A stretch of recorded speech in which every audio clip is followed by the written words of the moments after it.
here at the Orange County State of the Market event put on by BizNow, and we're at the Hive where I had an opportunity to speak to the crowd about modernizing the commercial building, specifically the building envelope.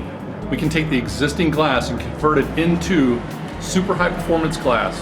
We can take a single pane window and convert it into a dual pane, or a dual pane into a triple pane in terms of performance, and we do that with a single thin film high performance window film.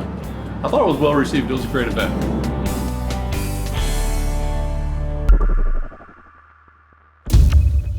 If you like this video, please remember to subscribe to the channel, give us a thumbs up, and of course, comments are welcome. See you next time.